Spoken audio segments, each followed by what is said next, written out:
আলহামদুলিল্লাহি রাব্বিল আলামিন ওয়াসসালাতু ওয়াসসালামু আলা সাইয়্যিদিল মুরসালিন ওয়া আলা আলিহি ওয়া সাহবিহি আজমাইন। ইসলামী সমাজ কল্যাণ পরিষদ চট্টগ্রাম কর্তৃক আয়োজিত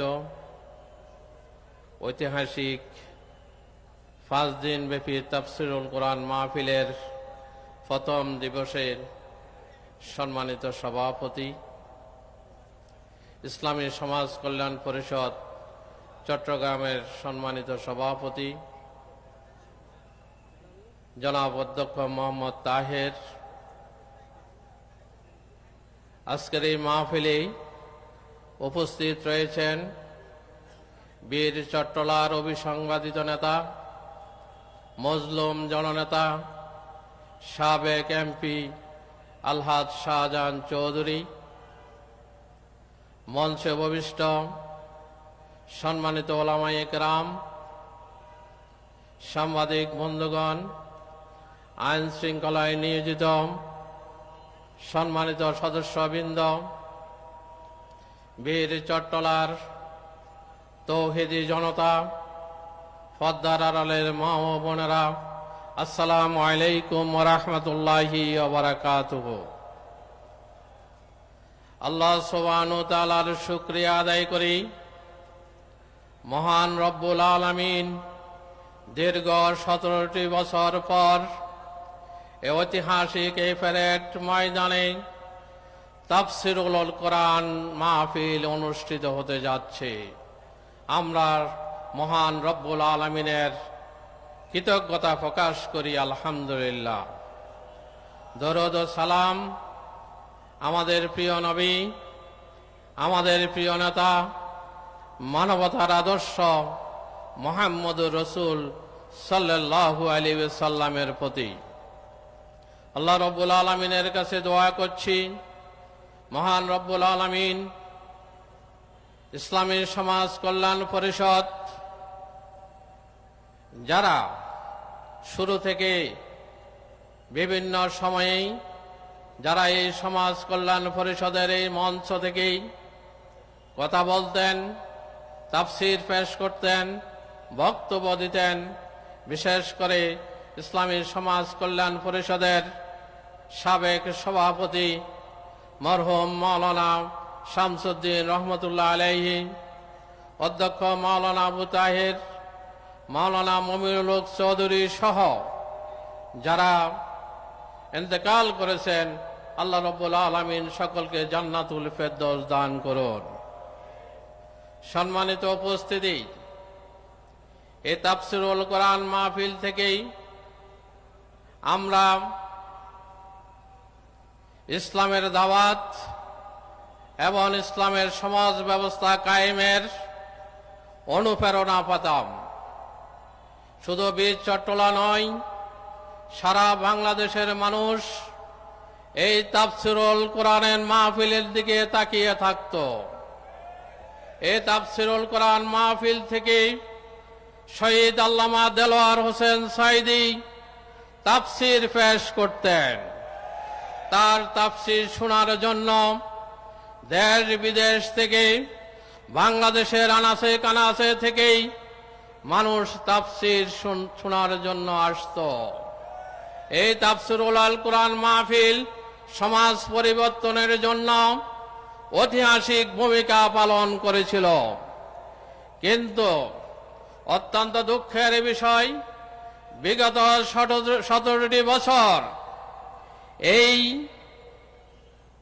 চট্টলা নয়, শুধু বাংলাদেশের মানুষকেই এই তাফসীরুল কোরআন শোনা থেকে বঞ্চিত রাখা হয়েছিল। আমরা আল্লাহর শুকরিয়া আদায় করি, মহান রব্বুল আলামিন আবারও এই প্যারেড ময়দানে তাফসীরুল কোরআন শুরু করার তৌফিক দিয়েছেন। সম্মানিত তাওহীদি জনতা, আল্লাহ রব্বুল আলামিন আমাদেরকে সৃষ্টি করেছেন, আমাদেরকে সর্বোত্তম জাতি হিসেবে সৃষ্টি করেছেন। আল্লাহ রব্বুল আলামিন কোরআনে কারিমে ইরশাদ করেছেন, কুনতুম খায়রা উম্মাত উখরিজাত লিন-নাস তা'মুরুনা বিল মা'রুফি ওয়া তানহাউনা আনিল মুনকার। তোমরাই সর্বোত্তম জাতি, তোমাদেরকে সৃষ্টি করা হয়েছে মানবতার কল্যাণের জন্য।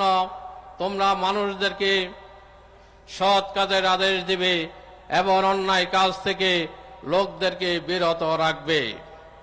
আমাদের প্রিয় নবী মুহাম্মদুর রাসূল সাল্লাল্লাহু আলাইহি ওয়াসাল্লাম নবুয়ত প্রাপ্তির পর থেকে এই ইসলামের দাওয়াত, দ্বীনের দাওয়াত দেওয়ার জন্য তিনি গোপনে গোপনে দাওয়াত দিয়েছেন, তিনি প্রকাশ্যে দাওয়াত দিয়েছেন। এই দাওয়াতে কাজ করতে গিয়ে তার উপর অনেক নির্যাতন হয়েছে, তার উপর অনেক নির্যাতন করা হয়েছে। আমাদের প্রিয় নবীকে শিয়াবে আবু তালিবে 3 বছর বন্দী রাখা হয়েছিল। আমাদের এই প্রিয় নবী দাওয়াতি কাজ করতে তায়েফে গমন করেছিলেন। তিনি ভেবেছিলেন তায়েফের 3 জন সর্দারের কাছে তিনি দাওয়াত নিয়ে গিয়েছিলেন। তায়েফের সেই সর্দাররা আল্লাহ রসুলের সে দাওয়াত গ্রহণ করেনি। শুধু তারা দাওয়াত গ্রহণ না করে ক্ষান্ত হননি, আল্লাহ রসুল সাল্লাল্লাহু আলাইহি ওয়াসাল্লাম তাদেরকে বলেছিলেন যে তোমরা তো দাওয়াত গ্রহণ করনি, কিন্তু আমি যাতে নিরাপদে মক্কায় যেতে পারি সেই ব্যবস্থাটা তোমরা করিও। কিন্তু সেই তায়েফের সেই সর্দাররা সেদিন আল্লাহ রসুলের উপর সেই তায়েফের যুবকদেরকে লেলিয়ে দিয়ে আল্লাহ রসুলের শরীর থেকে তারা রক্ত বের করেছিল। সম্মানিত উপস্থিতি, এভাবে দিনকে প্রতিষ্ঠা করার জন্য, দিনকে আল্লাহর জমিনে কায়েম করার জন্য আল্লাহ রসুল সাল্লাল্লাহু আলাইহি ওয়াসাল্লাম নিজের মাতৃভূমি মক্কা ছেড়ে মদিনায় হিজরত করতে হয়েছে। আল্লাহ রসুল সাল্লাল্লাহু আলাইহি ওয়াসাল্লাম অনেকগুলো যুদ্ধ করতে হয়েছিল এই দিনকে কায়েম করার জন্য। আমরা জানি আল্লাহ রসুলের সাহাবী হযরত খুবাইব রাদিয়াল্লাহু তাআলা আনহুকে শুলে চড়ানো হয়েছিল শুধুমাত্র ইসলাম গ্রহণ করার কারণে। তাকে শুলে চড়ে তাকে ফাঁসি দেওয়া হয়েছিল। সম্মানিত উপস্থিতি, শুধু এই দিনকে প্রতিষ্ঠা করার জন্য আল্লাহ রসুল সাল্লাল্লাহু আলাইহি ওয়াসাল্লাম তার দন্ত মোবারক শহীদ হয়েছেন।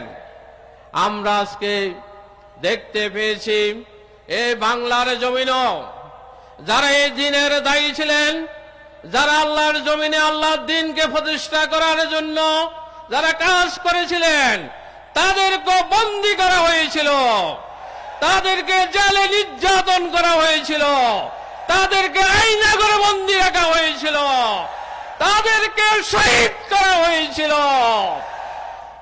তারপরও বাংলাদেশের এই জমিনে ইসলাম কায়েমের আন্দোলন থেমে যায়নি। তারা এই দিনের দায়ীদেরকে নির্বিচারে হত্যা করেছিল। সম্মানিত ভাই ও বন্ধুগণ, আপনারা জানেন আমাদের এই প্রিয় আল্লামা দেলোয়ার হোসেন সাঈদীকে দীর্ঘ 13টি বছর কারাগারে বন্দী রেখে তার উপর নির্যাতন করেছিল। ইসলামের দুশমনেরা, তাগুতি শক্তি কখনো ইসলামের বিজয়কে সহ্য করতে পারেনি। তারা ইসলামী সমাজ বিনির্মাণের প্রতিটি পদক্ষেপে, প্রতিটি পদে পদে তারা বাধা দিয়েছিল। তারা এদেশের আলেম ওলামা যারা দিন প্রচার করেছিলেন, যারা দিন প্রতিষ্ঠার কথা বলেছিলেন, তাদের উপরে নির্যাতন করা হয়েছে। আপনারা দেখেছেন 5ই মে শাপলা চত্বরে নিরীহ আলেম ওলামাদের উপর কিভাবে নির্যাতন করা হয়েছিল। তাদের উপর গুলি করে রাতের অন্ধকারে তাদেরকে হত্যা করেছিল। আলহামদুলিল্লাহ, যারা এই ইসলামের উপর যারা আঘাত হানে, যারা আলেম ওলামাদের উপর আঘাত হানে, আলেম ওলামাদেরকে নির্যাতন করে, তাদের পরিণতি বাংলাদেশের মানুষ দেখেছে। তাদের পরিণতি কখনো সুখকর হয় না। সম্মানিত ভাই ও বন্ধুগণ, আল্লাহ রাব্বুল আলামিন আমাদেরকে নির্দেশ দিয়েছেন, আন আকিমুদ্দিন ওয়ালা তাতাফাররাকু ফি, তোমরা আল্লাহর জমিনে আল্লাহর দ্বীনকে প্রতিষ্ঠা করো, এই ক্ষেত্রে তোমরা বিচ্ছিন্ন হইও না। এই আল্লাহর জমিনে আল্লাহর দ্বীনকে প্রতিষ্ঠা করতে হলে, এখানে দাওয়াতি কাজ করতে হলে বাধা আসবে, নির্যাতন আসবে, জুলুম আসবে, ফাঁসির কাষ্ট ঝুলতে হতে পারে। তারপরও দ্বীনের দায়ীরা কখনো এই পথ থেকে বিচ্যুত হয় নাই, হবে না।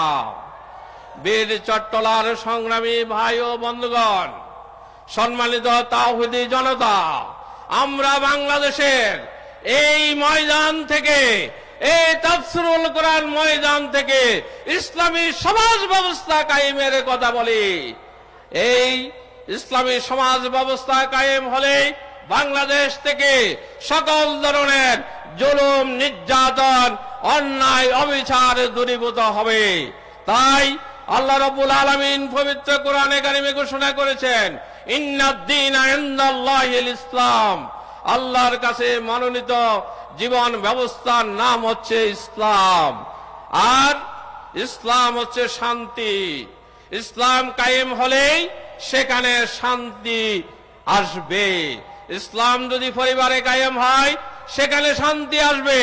ইসলাম যদি সমাজে কায়েম হয় সেখানে শান্তি আসবে। ইসলাম যদি রাষ্ট্রে কায়েম হয় সেখানে শান্তি বিরাজমান থাকবে। সুতরাং আল্লাহর জমিনে আল্লাহর দ্বীনকে প্রতিষ্ঠা করার জন্য আল কোরআনের ভিত্তিতে এই সমাজকে পরিবর্তন করতে হবে। আর যখনই এই সমাজকে পরিবর্তনের কথা বলা হবে, সৎ লোকের শাসন, আল্লাহর আইন এবং সৎ লোকের শাসনের কথা বলা হবে, তখন তাগুতি শক্তি এর বিরুদ্ধে উঠে পড়ে লেগে যাবে। আমরা দেখেছি বিগত সময়ও যারা কোরআনের কথা বলেছে, এই বিগত 17টি বছর বাংলাদেশের অনেক তাফসীর মাহফিল হতে পারেনি। তাফসীর মাহফিলকে বাধা দেওয়া হয়েছে। কেন বাধা দিয়েছেন? তারা বুঝতে পেরেছেন, এই কোরআনের তাফসীর যদি বাংলার জমিনে হয়, মানুষ যদি কোরআনকে বুঝতে পারে, কোরআনের সমাজ ব্যবস্থা বুঝতে পারে, তাহলে মানুষ কোরআনের পক্ষে চলে আসবে। এই জন্য তারা কোরআনের মাহফিলগুলো তারা বন্ধ করে দেওয়ার চেষ্টা করছে। আলহামদুলিল্লাহ, আর কোরআনের তাফসীর মাহফিল বন্ধ করে দেওয়ার কোনো সুযোগ থাকবে না। বাংলাদেশের তাওহীদি জনতা জীবন দিয়ে হলো এই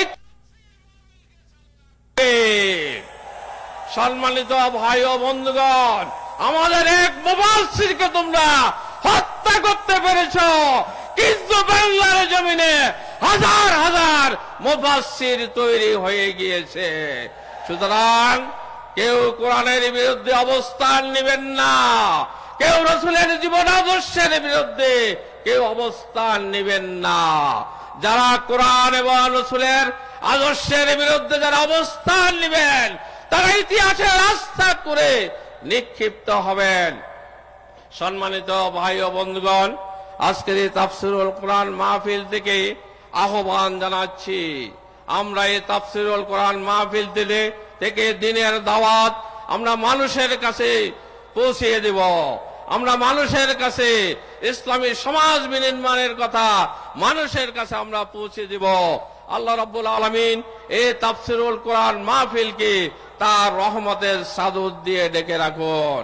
এই তাফসীরুল কোরআন মাহফিল সফল হোক, আল্লাহর কাছে এই তৌফিক কামনা করে সবাইকে ধন্যবাদ এবং অভিনন্দন জানিয়ে আমার বক্তব্য এখানে শেষ করছি।